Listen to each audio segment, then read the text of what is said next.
मेरे प्यारे बच्चों, आज हम लोग कुछ प्रश्नों के बारे में चर्चा करेंगे और इन प्रश्नों को हम नोट करके उनका उत्तर समझाते चलेंगे। आप समझते जाएंगे, एक बार दो बार जैसे वीडियो को देखेंगे अपने आप याद हो जाएंगे। तो इसमें से सबसे पहला क्वेश्चन तो आप लोगों के पास में खुद पहले से रखा है, जिसमें लिखा हुआ है कोशिका की खोज किसने की और कैसे की। तो ध्यान देंगे, कोशिका की खोज सबसे पहले रॉबर्ट हुक द्वारा की गई और उन्होंने अपने स्वनिर्मित माइक्रोस्कोप द्वारा किया था, जिसमें से उनको मधुमक्खी के छत्ते के समान कारक से देखने पर देखे कि मधुमक्खी के छत्ते के समान संरचना दिख रही थी, जिसको उन्होंने प्रत्येक को एक कोशिका के रूप में इंगित किया था। ठीक है, इसके बाद में दूसरा क्वेश्चन मुख्य रूप से देखते हैं हम लोग, जो मुख्य है इस दूसरे क्वेश्चन में नोट कर लेते हैं। क्वेश्चन को भी क्या है, कोशिका को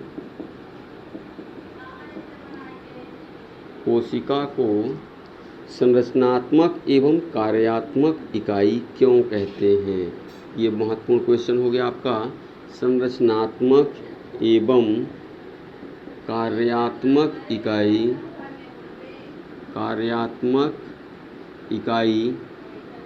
क्यों कहते हैं। तो ध्यान देंगे, सामान्य तौर से हम लोगों के पास दो टर्म्स इसमें पूछे गए हैं। एक तो हो गया संरचनात्मक और दूसरा हो गया कार्यात्मक। ठीक है, ये तो हम लोगों को पहले से भी पता है कि प्रत्येक जितने भी सजीव प्राणी हैं उनका जो निर्माण होता है वो सामान्य तौर से सबसे पहले सरल पदार्थ, सरल तत्वों के द्वारा निर्मित होता है अणु, और ये अणु फिर जटिल अणु में कन्वर्ट होता है। किस में होता है, जटिल अणु में। और जटिल, ये भी कार्बनिक अणु होता है, जटिल कार्बनिक अणु बनते हैं इसमें, जटिल कार्बनिक अणु। और जटिल कार्बनिक अणुओं के द्वारा ऊतकों का निर्माण होता है। ऊतक आगे आकर के कोशिका का निर्माण करते हैं, कोशिका से ऊतक बन जाएंगे। यहाँ पर आप कर लेंगे कोशिका का निर्माण करेंगे, फिर कोशिका से आपके ऊतक बन जाएंगे और ऊतक से अंगों का निर्माण होता है। तो अब यहाँ पर देखिए, जैसे ही इसमें अंगों का निर्माण हो रहा है और अंग सभी मिल करके शरीर की संरचना करते हैं। अब यहाँ से हम लोग जो पोषक तत्व या भोजन लेते हैं या पोषण के रूप में जो ग्रहित करते हैं वो हमारे सरल तत्वों के रूप में होते हैं, जो अणुओं में कन्वर्ट हो जाते हैं, नाइट्रोजन, ऑक्सीजन, हाइड्रोजन। ठीक, ये सभी हमारे अणु में कन्वर्ट होते हैं। फिर अणु सरलतम अणु होते हैं, ये जटिल अणुओं में बढ़ जाते हैं। जैसे मान लीजिए ग्लूकोज को आपने ले लिया सरलतम अणु में, ग्लूकोज के अणु ही आपस में टूट करके जटिलतम, जैसे प्रोटीन का निर्माण, कार्बनिक एसिड, कार्बनिक यौगिकों का निर्माण करते हैं, और ये सभी आपस में मिलके एक सूक्ष्मतम संरचना कोशिका का निर्माण करते हैं। और इस प्रकार से बनी हुई समान गुण और संरचना वाली जितनी भी कोशिकाएं वो आपस में मिल के ऊतक का निर्माण, ऊतक फिर अंगों का, और अंगों से शरीर का निर्माण होता है। तो इससे हम लोग ये कह सकते हैं कि हमारी कोशिका एक संरचनात्मक इकाई के रूप में कार्य करती है, जो शरीर का निर्माण करने में या शरीर की संरचना को बताने में पूर्णतः योगदान देती है। इसी में अगला कार्य होता है, जैसे हो गया कार्यात्मक इकाई। कार्यात्मक का तात्पर्य हो गया कार्य करने वाली सूक्ष्मतम इकाई। अब अपने से हम लोगों को देखना है, जैसे मान लीजिए कोई एक कोशिका हो गई। अब इस कोशिका के अंदर आप देखते हैं कि एक न्यूक्लियस भी होता है, इसी में माइटोकॉन्ड्रिया होती है, लाइसोसोम होता है, एंडोप्लाज्मिक रेटिकुलम, इनके ऊपर राइबोसोम लगे हुए रहते हैं जिससे ये खुरदुरे होते हैं, फिर गाल्गी बॉडी इसी में लगा हुआ है। इस तरह से हम लोग क्या देखते हैं कि किसी एक कोशिका के अंदर बहुत सारे कोशिकांग उपस्थित होते हैं और सभी कोशिकांगों का अलग अलग कार्य होता है, जिसमें से आपको मालूम है राइबोसोम प्रोटीन का संश्लेषण करता है, माइटोकॉन्ड्रिया के अंदर ऊर्जा बनती है, लाइसोसोम आत्मघाती थैली के नाम से जाना जाता है जो वेस्ट मटेरियल को पचाने का काम कर रहा है। तो इस तरह से हम लोग देखते हैं कि इसमें जितने भी उपस्थित कोशिकांग होते हैं वो कोई न कोई एक निर्धारित कार्य करते हैं, जिसके आधार पर हम ये भी कह सकते हैं कि कोशिका एक कार्यात्मक इकाई के रूप में भी कार्य करती है। तो इस तरह से हम लोगों ने क्या देखा कि कोशिका एक संरचनात्मक और एक कार्यात्मक दोनों इकाई का कार्य करती है। इसीलिए कहा जाता है कि कोशिका शरीर की संरचनात्मक एवं कार्यात्मक इकाई होती है। ठीक, नेक्स्ट क्वेश्चन में चलते हैं हम लोग, इसको मिटा करके फिर अगला क्वेश्चन देखते हैं। इसमें एक महत्वपूर्ण कोष्टक, प्लाज्मा झिल्ली को वर्णात्मक पारगम्य झिल्ली कहते हैं क्यों? प्लाज्मा झिल्ली को, अब यहाँ पर ध्यान देंगे,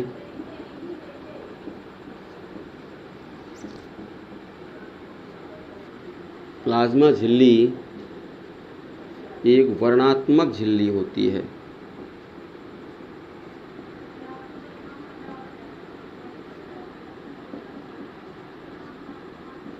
अब इसको देखिए कैसे होती है, वर्णात्मक झिल्ली कैसे होती है। सामान्य तौर से पोषण के द्वारा जो भी पोषक तत्व बनते हैं वो सभी हमारे कोशिकाओं तक जाते हैं। अब आप उसमें से अपने से थोड़ा सा सोचें कि जितने भी खाद्य पदार्थ बाहर से लिए जाते हैं तो उनमें कुछ ऐसे होते हैं जो हमारे के लिए या कोशिका के लिए फ़ायदेमंद होते हैं, शरीर के लिए पोषण का काम करते हैं, और कुछ ऐसे होते हैं जो शरीर के लिए नुकसानदायक होते हैं, जैसे टॉक्सिक हो गया, विषैले हो गए पदार्थ। तो अब उनमें से क्या करती है, यह एक प्लाज्मा झिल्ली के समान होती है और वर्णात्मक झिल्ली का कार्य करती है। वर्णात्मक का तात्पर्य हो गया वर्ण करना, अर्थात ये कोशिका के अंदर जैसे कोई भी पदार्थ जब आने लगता है तो उस समय पर इसकी प्लाज्मा मेम्ब्रेन ये देखती है कि कौन कोशिका के अंदर जाने लायक है, अर्थात कोशिका के लिए नुकसानदायक कौन सा नहीं है और कौन सा नुकसानदायक है। जो पदार्थ शरीर के लिए सुगम होंगे, शरीर के लिए उपयोगी होंगे, महत्वपूर्ण होंगे, जिनकी आवश्यकता होगी, उन्हीं को झिल्ली से अंदर आने देने के लिए अनुमति मिलती है। शेष जो नुकसानदायक होते हैं उनको नहीं आने दिया जाता है। साथ ही अंदर से बाहर की ओर जो इसके अंदर बनने वाले ऐसे पदार्थ होते हैं जो कोशिका के लिए नुकसानदायक होते हैं उनको भी किसी न किसी तरह से बाहर कर दिया जाता है।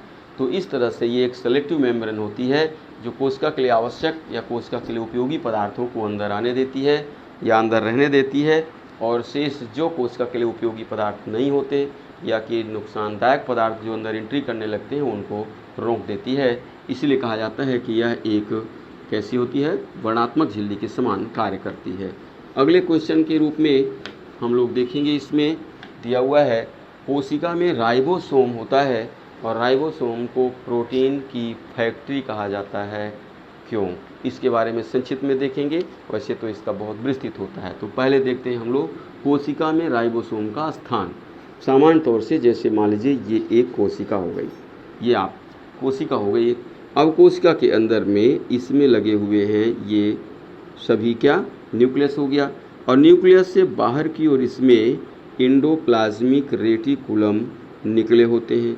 और इंडोप्लाज्मिक रेटिकुलम जैसा कि आप जानते हैं ये दो प्रकार का होता है। एक तो यहाँ से ट्यूबलाइक स्ट्रक्चर निकलता है इसके बाहर की प्लाज्मा मेम्ब्रेन से, और एक अंदर से न्यूक्लियर मेम्ब्रेन से।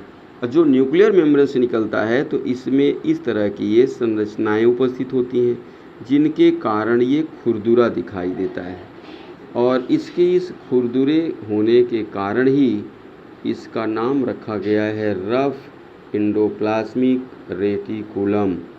इसको क्या कहते हैं, रफ इंडोप्लाज्मिक रेटिकुलम, इसका नाम होगा रफ इंडोप्लाज्मिक रेटिकुलम। और क्योंकि इसके अंदर बाहर की ओर लगा हुआ है राइबोसोम जिसके कारण ये खुरदुरा दिखाई देता है। अब राइबोसोम में मान लीजिए इसका ये दो इकाइयों से मिलके बना हुआ रहता है। राइबोसोम दो इकाइयों से मिलके बना होता है, एक बड़ी इकाई होती है, एक छोटी इकाई होती है। अब इसके ऊपर ही प्रोटीन का संश्लेषण होता है जो न्यूक्लियस के अंदर उपस्थित डीएनए के द्वारा सूचित किया गया होता है कोडोन, उसी कोडोन से प्रोटीन का निर्माण होता है।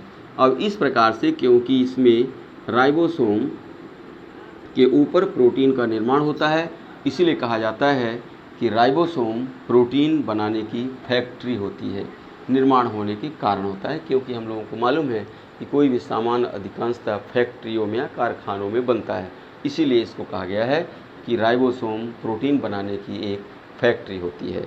ठीक, तो इसके बारे में भी हम लोगों को जानकारी हो गई। अब एक अगला क्वेश्चन, महत्वपूर्ण क्वेश्चन लेके चलते हैं हम लोग।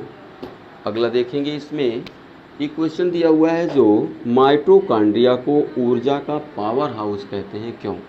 तो ध्यान देंगे यहाँ पर एक क्वेश्चन रहता है क्या, माइटोकॉन्ड्रिया को ऊर्जा का पावर हाउस कहते हैं क्यों। अब इसको देखिए, पावर हाउस कहते हैं इसको माइटोकॉन्ड्रिया को। अब इसको भी देखते हैं हम लोग क्यों कहते हैं, समझते हैं इसके बारे में। तो ध्यान देंगे यहाँ पर, जैसे मान लीजिए ये हो गई कोशिका, और इस कोशिका में ये हो गया एक इसका न्यूक्लियस, और ये हो गया साइटोप्लाज्म। यहाँ पर ये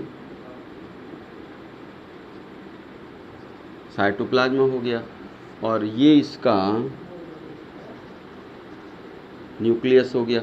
अब ध्यान देंगे यहाँ पर इसमें उपस्थित रहते हैं साइटोप्लाज्म में डबल मेम्ब्रेनस मेंबर वाला एक कोशिकांग पाया जाता है जिसको कहा जाता है माइटोकॉन्ड्रिया।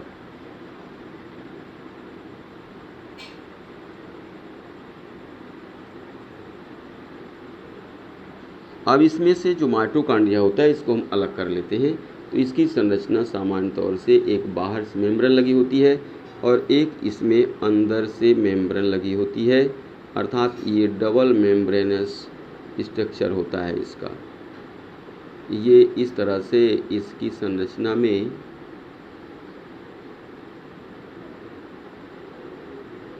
ये हो गया। और इसके अंदर की जो मेम्ब्रेन होती है इसमें पिन का जैसे हुक होता है, वो पिन के हुक लाइक स्ट्रक्चर होते हैं।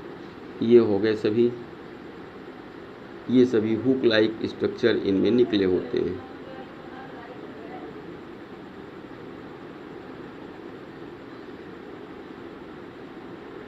अब मान लीजिए इसके इतने भाग को हम लोग काट लेते हैं, इतने भाग को बाहर कर लेते हैं, तो इसकी संरचना अपने को इस तरह मिलती है, अर्थात इसमें इस तरह से ये हुक लाइक स्ट्रक्चर इसमें मिलते हैं। ये हो गए। अब इसको जो रहते हैं इनको F1 पार्टिकल्स या ऑक्सीसोम कहेंगे। ऑक्सीसोम इनको कहेंगे, और ये सामान्य तौर से जैसे चूल्हा होता है सामान्य घरों में उसका कार्य करता है। अब देखिए इसका रिलेशन कहाँ से आया है, अर्थात इसको पावर हाउस आप क्यों कहेंगे। ध्यान दीजिए, जो भी हम लोग पोषण के रूप में भोजन या खाद्य पदार्थ लेते हैं, पहले वो हम लोगों के मुंह से होकर के पेट में जाता है, फिर उसको पचाया जाता है। भोजन को पचाने के बाद आगे जाता है आंतों में, आंतों में शोषित होता है, और वहाँ पर शोषित होने के बाद आंत के चारों तरफ बहने वाली जो नसें होती हैं जिनमें ब्लड चलता रहता है, ब्लड के माध्यम से इन पोषक तत्वों को भेज दिया जाता है प्रत्येक कोशिकाओं में। कोशिकाओं में जाने के बाद ये सभी पोषक तत्व पहुंच जाते हैं माइटोकॉन्ड्रिया में, और माइटोकॉन्ड्रिया में अंदर आ गए पोषक तत्व। उसी के साथ ही साथ जब हम लोग बार बार सांस लेते हैं तो ऑक्सीजन भी फेफड़ों के द्वारा अंतर्ग्रहित कर ली जाती है और वो भी ब्लड में मिला दी जाती है। तो इस प्रकार से ब्लड में मिला हुआ शुद्ध ऑक्सीजन भी पहुंच जाता है हम लोगों के कहाँ पर, माइटोकॉन्ड्रिया में। तो इस तरह से पोषक तत्वों को ऑक्सीजन के द्वारा तोड़ा जाता है, अर्थात ऑक्सीकृत किया जाता है, और इस प्रकार इस क्रिया को पोषक तत्वों का सबसे सूक्ष्म इकाई होता है ग्लूकोज। क्या हो जाता है? ग्लूकोज। और उस ग्लूकोज को ऑक्सीजन के द्वारा तोड़ करके ऊर्जा मुक्त की जाती है, और इस क्रिया को कहा जाता है श्वसन क्रिया, अर्थात ग्लूकोज को तोड़ करके ऊर्जा मुक्त करने की क्रिया अपने माइटोकॉन्ड्रिया में ऑक्सीसोम नामक पार्टिकल्स में इनको ऑक्सीकृत किया जाता है, और ऑक्सीकृत करने के बाद इनसे ऊर्जा मुक्त की जाती है। और इस प्रकार से जैसे आपका C6H12O6 ग्लूकोज हुआ प्लस 6O2 हो गया, ये टूटता है और टूट करके 6CO2 प्लस 6H2O और प्लस इसके साथ में ऊर्जा ATP के रूप में ऊर्जा मुक्त होती है। ये तो इसलिए क्योंकि यहाँ पर ATP भी बनता है, बैलेंस कर दीजिए इसको, ठीक। तो ये CO2 जो बनता है तो ये पुनः कोशिका से बाहर आ कर के अपने सिराओं के माध्यम से हार्ट में और हार्ट से फेफड़े में जाता है, वहाँ से प्यूरिफाई करके बाहर निकाल दिया जाता है। ठीक है। और जो ऊर्जा होती है इसको ATP मीन्स एडिनोसिन ट्राइफॉस्फेट के रूप में संचित कर लिया जाता है माइटोकॉन्ड्रिया के अंदर। इसलिए माइटोकॉन्ड्रिया को ऊर्जा का पावर हाउस कहते हैं, क्योंकि इसमें पावर माने एनर्जी अर्थात ऊर्जा संचित होती है, ऊर्जा संचित होती है। तो इस प्रकार से आप वीडियो को देखेंगे। यदि कहीं भी कंफ्यूज होता है तो हमें कमेंट करेंगे या बताएंगे। और वीडियो देखने के लिए धन्यवाद। चैनल को ज़रूर यदि नहीं सब्सक्राइब किए हैं तो सब्सक्राइब कर लेंगे। Thank you.